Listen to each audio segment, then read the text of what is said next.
Good evening, everyone. Thank you for coming to practice together on this beautiful summer evening. It indicates that you know that practice is essential to your life, essential to peace of mind in your life, some element of peace of mind in your life. This last weekend, I went up to Seattle. We study with Roshi, who comes to Whidbey Island, to a Zen center there, and we go to session with him periodically. And they're doing a lecture series to try to widen their outreach to more people. So I did a lecture at their little Zendo in Seattle on Friday night, and then all day Saturday I did a mindful eating workshop as a benefit for their Zen hospice house called Enso House on Whidbey Island. And then Sunday they have a Sunday program like we have here where people come in and sit, and I gave a talk that afternoon. And I had sent them a variety of topics for the talk, and the one they picked was, what can we do to find peace in a world of suffering? And actually there was an alternative title, what can we do to bring peace to a world of suffering? So those two actually go together, because we can't actually bring peace to a world of suffering unless we have found peace ourselves in a world of suffering. I also used 3 quotes. I'm going to give some of the talk that I gave one of the talks I gave in Seattle tonight, some parts of it. I would like to use 3 quotes from Dogen Zenji, the 13th century Zen master. And this is from his work, the Genjo Koan. And the Genjo Koan means the way of everyday life. So it actually implies, how do we bring practice into our everyday life? And it also implies the reverse, that our everyday life is the practice of the awakened way. So how do we bring our practice into our everyday life in order to awaken in any moment, in any activity, and also how do we realize that our very life is the enlightened life? So the three short quotes, and each one of them could be a whole Dharma talk, from Dogen Zenji, from Genjo Koan. The first is, the place is here, and the way leads everywhere. The place is here, and the way leads everywhere.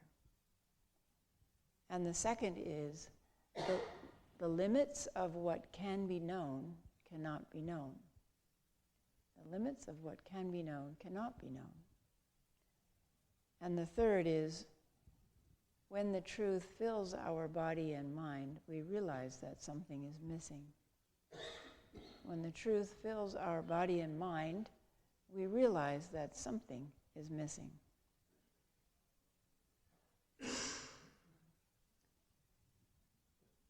So we start with this world of suffering, and there is no way that we can deny that this is a world of suffering.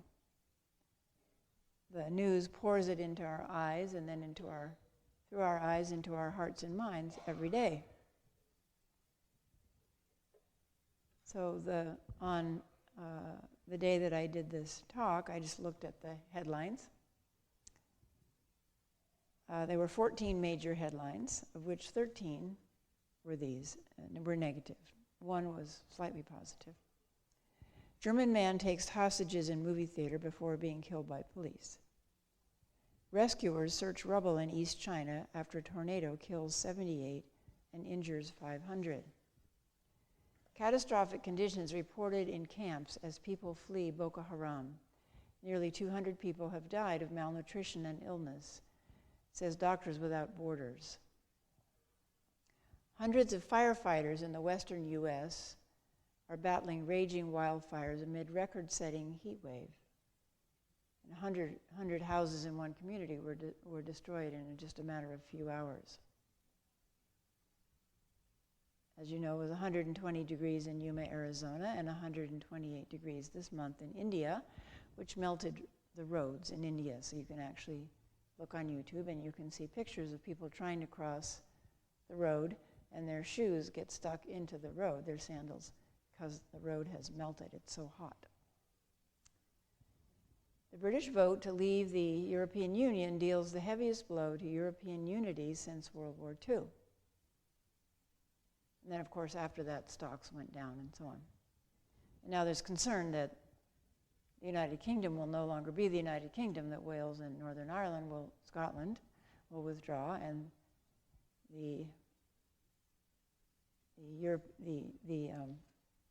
Great Britain will be left by itself. It will be small Britain. The bitter fight over immigration policy moves from the courtroom to the campaign trail.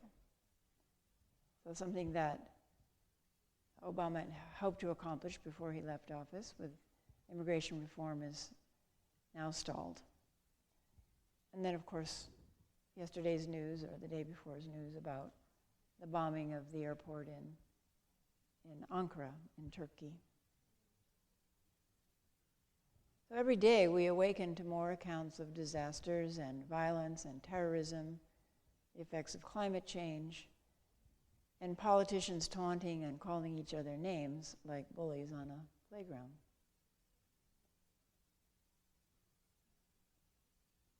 The Buddha said that we must study suffering, that there are three basic types of suffering. The first type is ordinary suffering. So that's the suffering of, if you have a body, you'll be in pain. You'll get sick and you'll be in pain. And if you have a body, you will get old, and that will also create problems. Those of you who are older than about 40 know that. So there's the ordinary type of suffering, of sickness, old age, and death. I like to remind myself and tell other people that if you're older than 35, the warranty on your body ran out.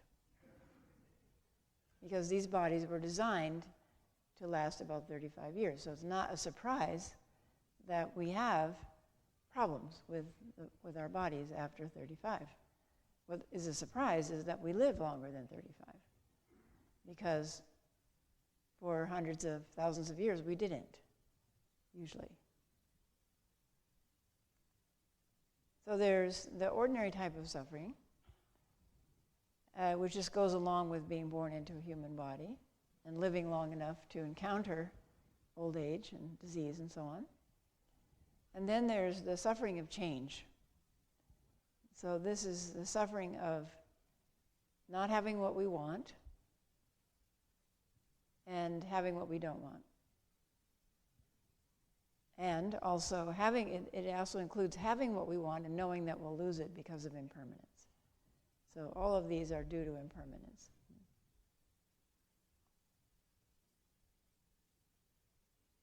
And then there's the suffering of not knowing who we are.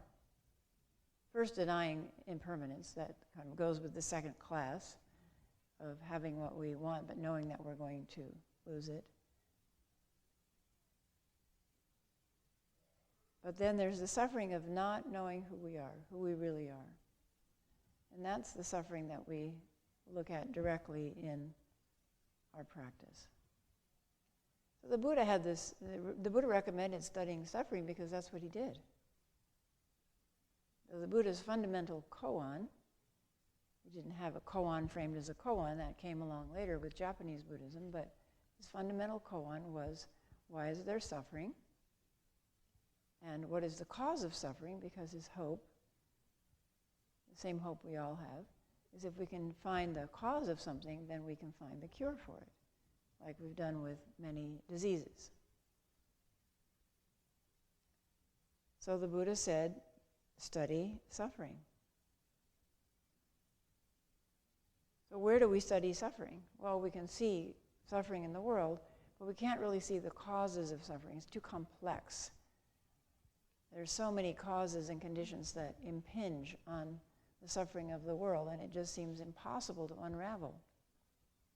Like if we withdraw from Afghanistan, which was our current president's goal when he was elected, right? of his promise, but then it became complicated, or was complicated. We just didn't realize how complicated it is. So if we withdraw from Afghanistan, what happens to the women and children in Afghanistan? What if if terrorists take over, if ISIS takes over, what will happen in Afghanistan to the people there? On the other hand, if we stay there, what happens to our young men and women who are in the armed forces, where the suicide rate now is higher than the mortality from battle, from combat? So what's already happening to them? And do we continue that? Do we continue traumatic brain injuries and post-traumatic stress disorder and people committing suicide? Interestingly, we met a doctor who's been an Army doctor for many years. He just retired, and he said that most of the suicides happen before people are deployed. Isn't that interesting? Before people are deployed. So it's not as a result of seeing battle or being in the trauma of being in battle conditions. There's something else going on. Deployed, sent back? No, deployed to war conditions, into war. Yeah. So something's going on that we don't understand. So if we keep that war going, we're going to destroy our young people in the armed services and inflict moral injury on them. That's actually one of the most devastating aspects of sending people to war, is we're teaching them to break the first precept, to kill, including killing women and children who might have suicide bombs on them. And so they come back with a very deep moral injury. But whatever their physical injuries and the other injuries to their psyche are, that's a very profound injury. So do we just withdraw and let Afghanistan deal with itself, as some politicians suggest? These things are very complex, and mostly we don't have patience with complexity, right? The Brexit vote proved that. After the vote, the most common thing people Googled was, what is Brexit? In England, what is Brexit? Because people voted without having any idea of what they were voting for. So we would rather have the world be simple. Like, oh yeah, Brexit is good. I don't understand why, but I like it, so I'll vote for it. A lot of people did that. People who weren't informed at all about the consequences. And I heard people on the radio mourning. One man said, the stock market crashed, the pound was devalued, and my elderly parents' investments and savings were wiped out. I had no idea that when I voted to exit, that would happen. So we can't stay with complexity. It's very, very difficult. We want to have things be black and white and be simple. And so then we have the three responses. So we have the three different kinds of suffering. And then we have the three responses to suffering that the Buddha described, which are aversion, anger and aversion. So if we just get rid of ISIS, then we could have peace in the Middle East, right? Or if we could just get rid of the problem with our carbon footprint. We could just reverse that and just get rid of that. Or if we could just close the ozone hole, whatever. If we could just reverse, have cheap housing in Portland, then everybody would be happy in Portland. If we could just get rid of the inflation and housing prices in Portland. If we could just make all crops organic, get rid of food that is contaminated by pesticides. So we have this idea of, if we could just get rid of things, then the world would be happy. We would be happy and the world would be happy. And then our other response is clinging. I must have this to be happy. I must eat all organic food. One of the funny things that we do in the Mindful Eating workshop is we look at what the inner perfectionist says about perfect food. So if you were eating perfectly, so this is clinging, right? This is the clinging side. Then you would eat, and people list what that would be. That would be organic. What else? Local, no GMO, in season, only vegetables, Because cows have a huge carbon footprint, right? Never processed, only fresh, right? And where would it be grown? In your backyard. The ultimate in local. The ultimate in local is in your backyard. Right, in the richest possible soil. And it would involve no cruelty to any living beings, including plants. Oh dear.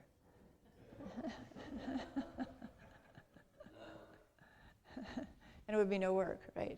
We could accomplish it and accomplish everything else. Right?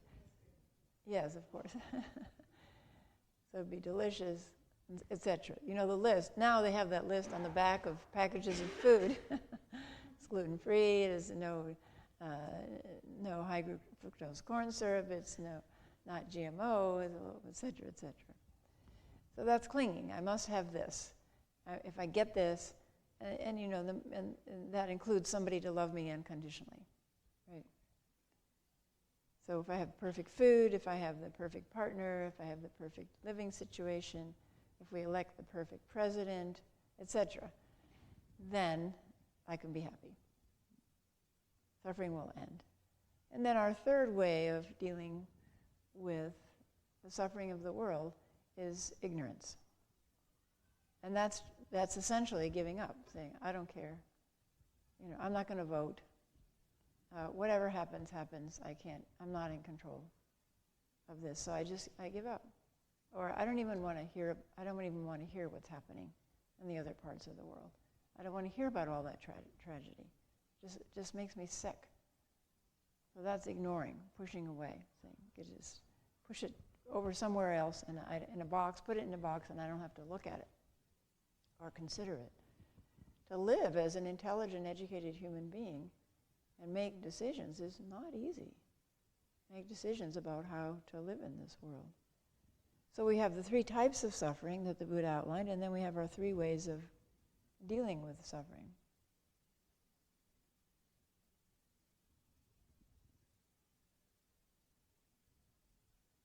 So we also have the three aspects of suffering, which are called the marks. In Buddhism, they like to number things. So there are the 3 marks. And the 3 marks are the 3 principles that characterize any Buddhist teaching. So one of the remarkable things about Buddhism is that it is so diverse around the world. So it's very different in Thailand than it is in the US. And it's changing, of course, here, becoming American Buddhism. And there are scholars now who study American Buddhism. So there's Chinese Buddhism, there's Thai Buddhism, there's Cambodian Buddhism, there's Korean Buddhism, there's Japanese Buddhism, and so on. European Buddhism now, which is different flavor. There's Thich Nhat Hanh style Buddhism. So one of the remarkable things about Buddhism is that it's so adaptable, and that we don't have a creed that we all say, right?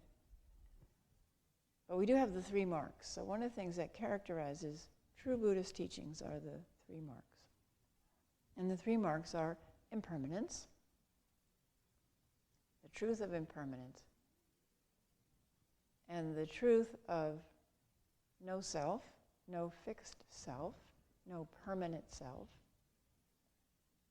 And that's what we look into directly in our meditation. And then the truth of a path out of suffering. So we have to really look into all of those until we're quite convinced of their truth, right? So the other characteristic of Buddhism is it doesn't say believe it because the Buddha said so. It says study it. The Buddha said study suffering, study the causes of suffering. So not recognizing those 3 marks, those 3 fundamental truths, are the cause of suffering. So not recognizing impermanence. So I think I have some younger friends in Europe where I go to teach, and I think some of them are suffering very badly right now because they were born enough after World War II that they didn't live through the Great Depression. They didn't live through World War II. It's stories, they know stories. But Europe has been quite peaceful since World War II, relatively speaking. And so you're born into that era, and then there's the European Union, so it looks like, wow, things are not only are we peaceful, but we're really working together. We have a unified currency, and now we don't have borders, and you can cross from the Netherlands into Belgium into France without anybody checking you at the borders. It's fantastic compared to the way it was in my childhood. But now that's crumbling. Now the terrorists are attacking different places in Europe, and we know they'll attack more. And at the same time, they're trying to take in refugees, but they know some of those refugees are going to be the seed for terrorism, either in this generation or the next generation. A lot of the homegrown terrorists in Europe are second generation. And now the European Union may fall apart. So suddenly, I see them suffering because the world of hope that they lived in and became comfortable in is changing. But it's due to impermanence. Nothing will last. Wonderful civilizations rose and fell repeatedly throughout human history. The great Buddhist universities in India rose and fell, completely destroyed. You can see some stone foundations, but completely destroyed. So if we don't accept the truth of impermanence, we're going to suffer. If I don't accept that this body is wearing out, and that my knees are going to hurt, and that maybe modern medicine can't cure that, then I'm going to be continually suffering. So to accept the truth of impermanence, to look it in the eye, to experience it fully. So there's a wonderful practice of just being with impermanence, looking for impermanence, looking for evidence of impermanence, until we really deeply accept this is true. This is true. This is how the world is. It's constant flow and change, and not in the direction we'd hoped, always.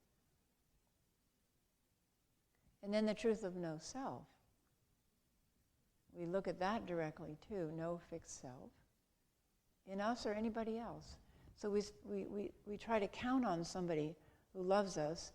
We try to count on the fact that they will love us forever in the same way. But we're changing and they're changing because of impermanence. Because the self is really just constructed out of bits and pieces of sensations, physical sensations. What we see, what we hear, touches, smells, tastes, and then our thoughts, and then our emotions, in a background of awareness, except we're not aware. That's the problem. So the foreground preoccupies us. All of the sensations that are changing continually, we think, oh, that's myself, and it's actually fixed. And that picture in the baby book, that was me. How do you know? Maybe somebody changed the pictures. Nothing's written on the back. How do you know? I look at pictures now of my two sons when they were young, because I'm trying to sort them out to give them to them, scan them and give them to them.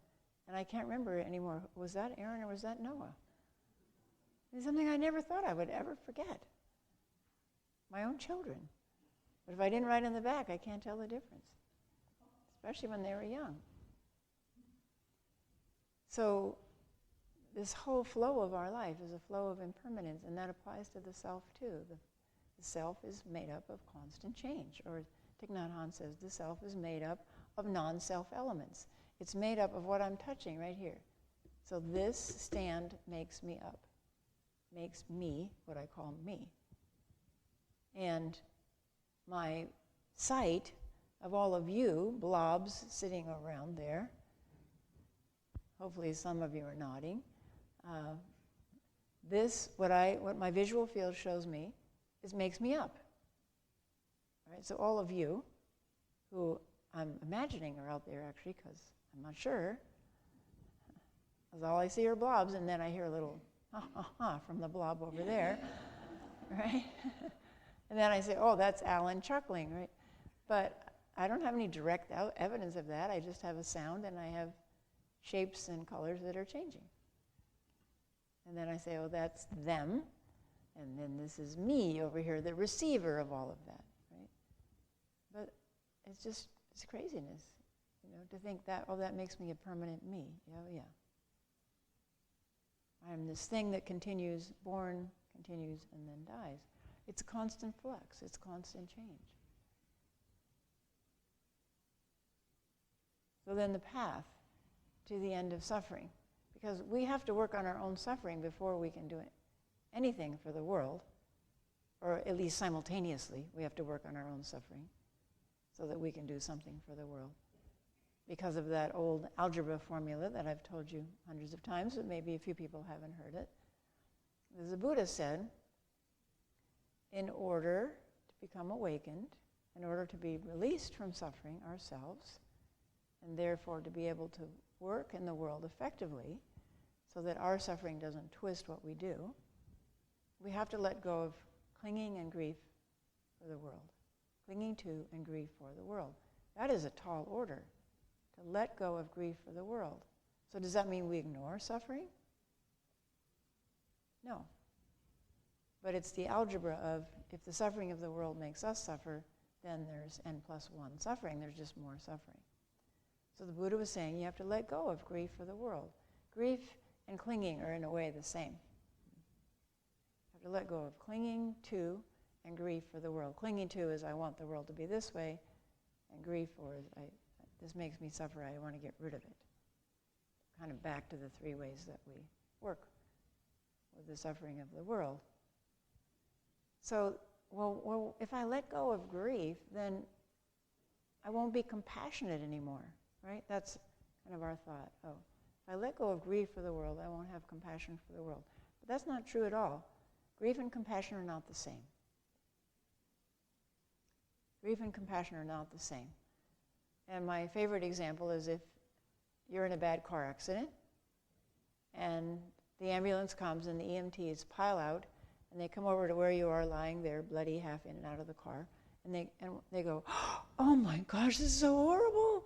Oh, the suffering, I can't stand it. And they start weeping. That's not going to help you, right? That's grief for the world. Compassion for the world is the EMTs are very aware that there's a lot of suffering here, but there's a job to do.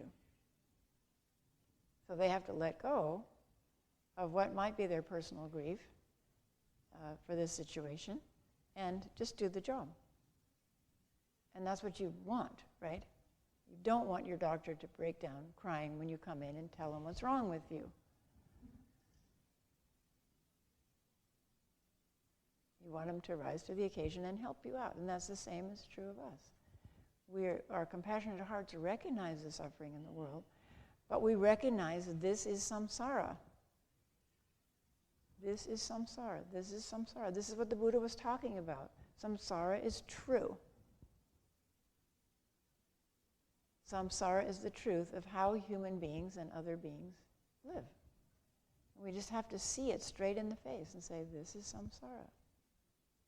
How am I going to work with my own suffering and then be able to work with other people's suffering in this world of samsara?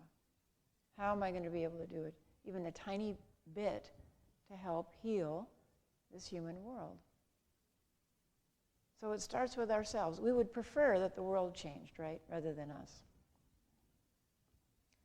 Really, if you look at what goes on inside yourself, I'll say myself because I've looked at it a lot, what I would prefer is that all of you change so I don't have to change. So I like to get, complete control over all of you so that you do exactly what I want you to do, and the rest of the world does exactly what I think would bring me peace. Of course, Kodo has another idea about how she wants me to be, and all of you, and each one of us has a different idea. And ISIS has a different idea, Boko Haram has a different idea, and so on. Everybody has a different idea of how they would like the world to be so that they wouldn't have to suffer. So it's a hopeless task. Hopeless task. Even if you worked your entire life and had tons of money, you were a billionaire, like some people we know, and you got the world to be exactly like the way you wanted it to be, because of impermanence, it would only last a millisecond. So it's a hopeless project, but we keep trying to do it. We keep trying to control other people, which just makes them suffer, right, when we try to control them. Just guaranteed to make them suffer. So it all comes back to here. What are we going to do to end the suffering in this part of the world? This little part of the world here.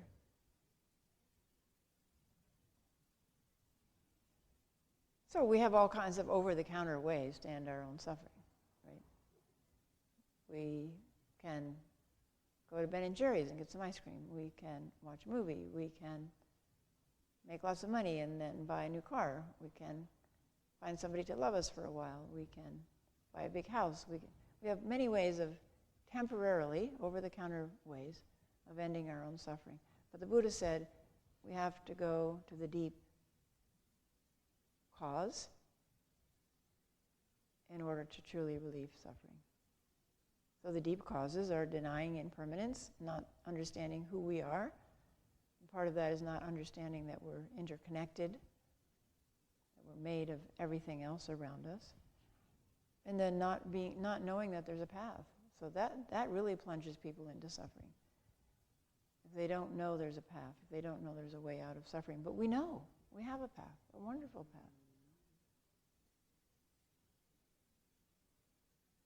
But we would rather other people changed. So, at least when we start practice, we say, okay, I do know that the person that has to change is me.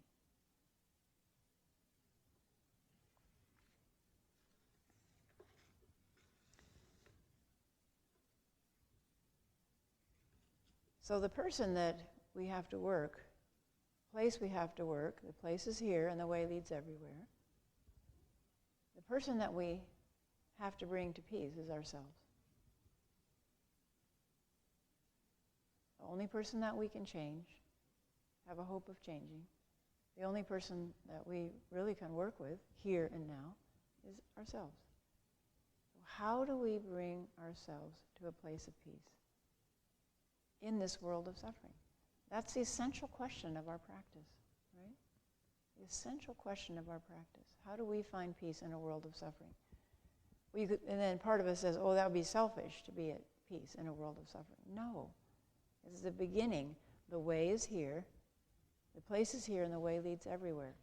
If we can be more at peace, then that peace spreads out because the way leads everywhere in all directions and in all times, including what we call past and future. So it leads up, down, in all the compass directions, and through space and time, through all of time. Now, don't believe it because I said it. The Buddha said, don't believe it just because this old monk said it. So don't believe it just because this old lady teacher said it. You have to investigate it for yourselves. When we were in Europe in the spring, we did a 2-day retreat with Tenzin Wangyal, a Tibetan teacher who came here last year and will come again this year, right? Yeah, come again in the fall. He'll be talking here. So those of you who study with him, you know he has the 3 pills that he trains people with. So the 3 pills are inner silence, which cannot be affected by noise or sound or your own thoughts. Inner stillness, which is unaffected by motion, movement, and spacious mind. But interestingly, in France, he added warmth. He added warmth, which is interesting, because Buddhist practice can tend towards the impersonal. It can tend towards the wisdom side of awakening, and neglect the compassion side of awakening, compassion for ourselves and others. And now, of course, the most popular part of mindfulness, the mindfulness interventions, is mindful self-compassion. So that tells us that there's something lacking, which is this warmth. He says, just warm up your practice a little bit. And he has various ways that he recommends doing that. So can we be present with suffering? Can we find a place of peace within ourselves that is warm? So it's not just neutral. Oh, I feel at peace, I feel at ease, but it's actually warm. So ways to warm it up are gratitude practice, loving kindness practice, which helps open our heart. In Zen, in the past, in America, we've tended to emphasize the wisdom part. Okay, clarity of mind, spacious, luminous mind, and I'm aware of all the liveliness, the things that arise and disappear and arise and disappear. And because they're just lively, it doesn't affect me. But that can become cool. It can become indifferent. It can become cold indifference, and it can become cruelty if we don't watch it, the extreme, right? So it has to be balanced, and I think that was why Tenzin Wangyal brought that in, and also why mindful self-compassion is so popular now, is it has to be balanced with work on the heart. So the warmth, the compassion aspect of our practice, the loving kindness aspect of our practice. So the way, the place is here. The place to work is here and now. So how do we find peace here and now? Because if we find it here and now, if we find clarity of mind, if we find warmth in our heart and can express that, it doesn't do any good if we don't express it and use it in the world, that clarity of mind and the kindliness, benevolence of our heart, then it spreads out from here. The way leads everywhere. So Tenzin Wangyal in Paris gave us this little practice during a break. I think it was an overnight break. He said, smiling practice, which is actually in the book of 53 mindfulness tasks, how to train a wild elephant that I wrote, and in the little condensed version mindfulness on the go, is smiling practice. So I thought it was nice that he recommended that. So he just said, smile at everybody you meet while you're walking around in Paris. So it's very interesting how people react. The only people who smile back are children. And even they're like afraid, a lot of them are afraid. And most people either don't look at you when you see you approaching, they look down. Or if you smile, they definitely look away. Like, oh wait, this is a weird person. They're smiling at me for no reason. They don't even know who I am. Maybe they're going to ask me for money or try to give me a religious tract or something, you know? The people that I noticed smiled when I was doing that practice were people who are already smiling. So you'd see a couple who were laughing and smiling with each other, and they look up, they see you, you smile, they smile back. But they're already smiling. And sometimes elderly people would look at you and smile too. But the people in between, children and elderly people, were too frightened to even receive a smile. It's very interesting. But there are places you can practice it. Where it works better, like at the checkout counter is a good place to practice it.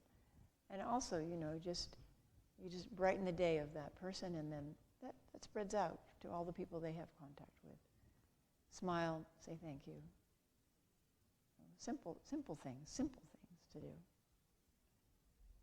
So to warm up, to find peace in our heart, to find clarity of mind, to let go of grief for the world, to recognize this is samsara, but to be with it with our hearts open and our minds clear.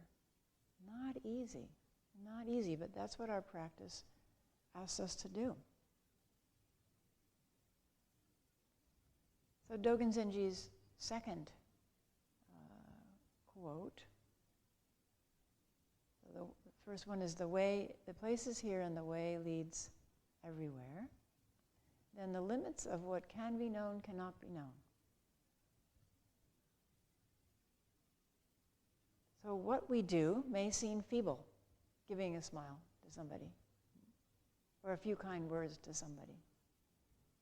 But actually, in Dogen Zenji's writing on the practices of a bodhisattva, kind words is one of the four major practices of a bodhisattva, because they're free. You can give away kind words freely. To yourself and to other people. So I've mentioned this before, but I don't think most of you have heard it. I think I mentioned it at the monastery. The edge of my practice right now is trying to detect my mind going sour before I say anything. So just detect it, just turning to that sour place, slightly sour place. It's judgmental. So if I find myself thinking, why don't young people comb their hair anymore? It's like, then I catch it really fast. Because it's usually I see somebody and then I think that, right? So I catch it and then I flip it back to something different, which is positive, which embodies the warmth. And my current phrase is, I'm grateful that you are creating my life. I'm grateful you're in my life and creating my life, even with your messy hair. No, I don't say that. I stop with a positive phrase. So it's a very interesting practice because I just discover my mind turned towards the negative a lot. And I realize that's a kind of constant defense in slight ways, right? And it often starts with, why does this person do that? Or why do people do this? Why don't they wear the kind of shoes I want them to wear? Well, it's a ridiculous thing for your mind to say. But it says it, so you got to work with it. So that's the way I work. Detect the slight turn towards negative and turn it back towards warmth or something positive. And it's an ongoing practice. And pretty soon my mind's so sneaky, right? It will sneak around. And the phrase, I'm grateful that you are in my life and creating my life, won't work anymore. So then I'll have to find another phrase and another practice to do. Thank goodness we have all kinds of tools in our practice, because the mind is so sneaky. We have to, like our mind likes novelty, we have to provide novelty to it periodically and do a different kind of practice or change it a little bit. So if we are a little bit more at peace, then the whole world is a little bit more at peace. And we cannot know the effect of our being a little bit more at peace. We can just do it. Seldom do we get feedback. We can't do it because we want feedback. It's great if somebody says, oh, your kind words to me 8 years ago really helped me out of a difficult situation. That'd be great, right? But we can't count on it, and it seldom happens.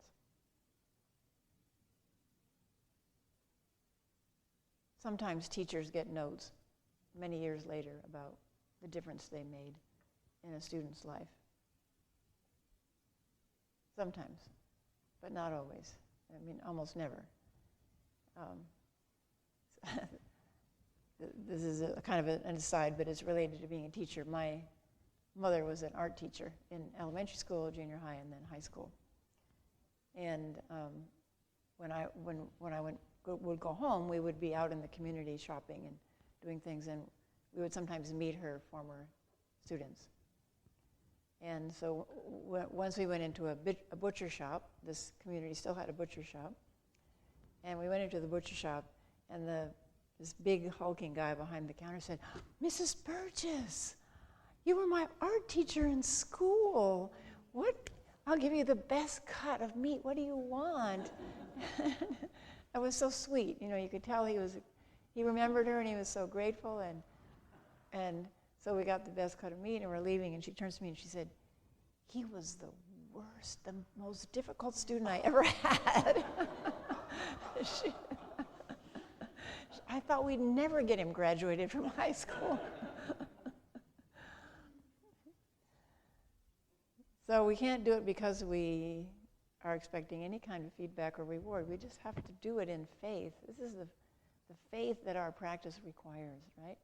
That the practice works, and occasionally we'll know that, or somebody will tell us that it's working for us. Like, oh, you're so much calmer than you were 2 years ago. That's nice to get that. And we have to have faith in ourselves that we can do the practice.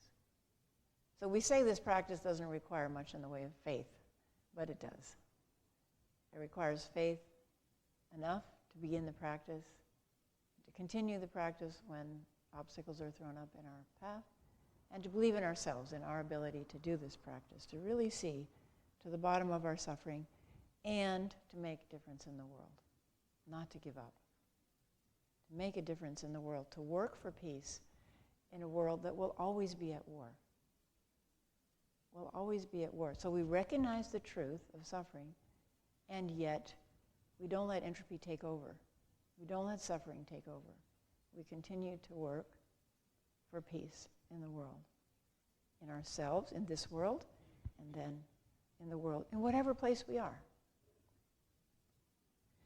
So the last of Dogen Zenji's quotes is, something is missing. That when the truth fills our body and mind, we realize that something is missing. So we have to know what is missing. What is missing is half of us. Actually, more than half of us, but let's call it half of us. So in Buddhism, we talk about the relative and the absolute, and we're totally preoccupied with the relative. What's missing is the absolute, the oneness. The ability to just be aware, to just enter bright and luminous awareness and find peace, and then bring that peace back into the relative world. So Zen practice is holding the tension of opposites. And the great opposite is the world of the relative, of our ordinary life, and struggling to practice and bring peace to the world in whatever way we can. And then the absolute, the one that does not suffer, but contains endless suffering. The one that is not born and does not die and is not added to or subtracted to by anything. That has no beginning and no end. But that is hidden from us by our preoccupation with the relative world and with our thoughts about the relative world and our own suffering about the relative world.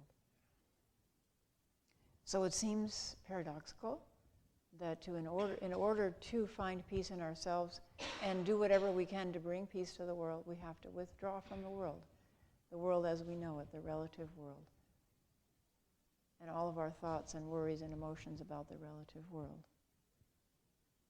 And we have to do that right here and right now. So if you close your eyes for a moment,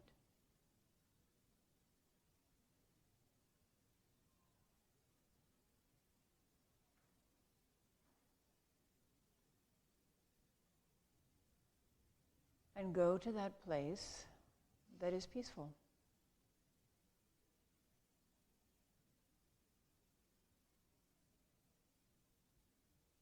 That place is here and now.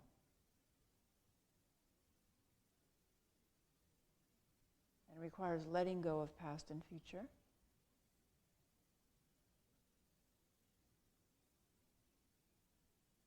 And entering the momentariness of this moment, and this moment, and this moment.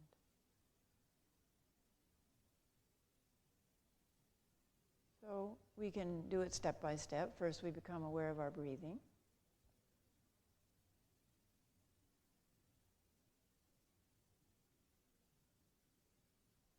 And of this body, the touches, the field of tiny touches, both what we call within and without of our body, and the changes in temperature that occur with breathing in different parts of our body that are warmer or cooler. Aware of those sensations of touch, of temperature, of movement, and perhaps smell, maybe even subtle taste in our mouth. To be aware of all of those sensations that make up what we call our body. And within them, because there's a field of emptiness in which all of these sensations are arising, existing, and disappearing, within all of them there is peace. There is simply emptiness and liveliness. There is potential and the manifestation of that potential. Constantly manifesting, appearing and disappearing. Back into that place of ultimate peace.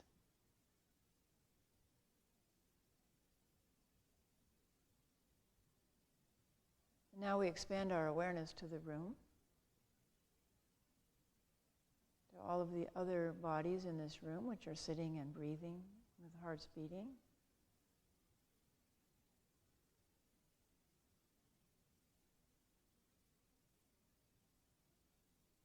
And aware of their suffering, which we cannot know directly, but we're aware of. Our hearts open. May they be at ease. May I be at ease. May they be at ease.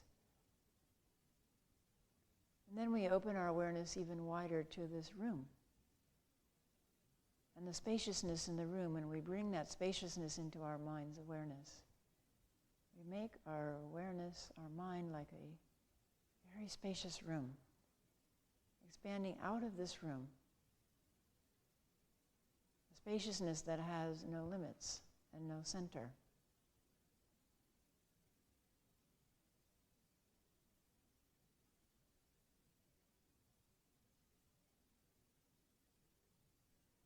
In which there's infinite plenitude, infinite liveliness.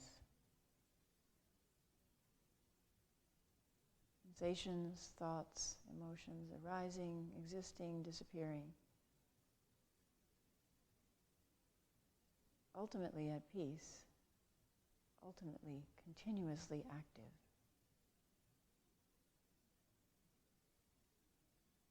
Behind, within, around, above and below, all of that activity is peace.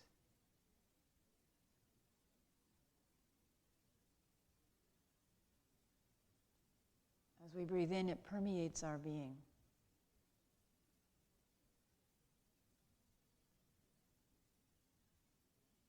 As we breathe out, we send it to a troubled world.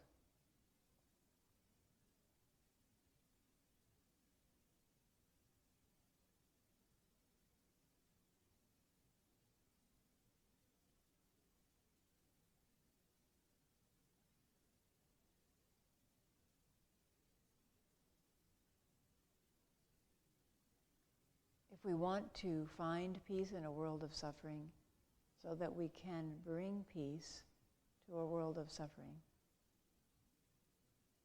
this is where we begin. Thank you.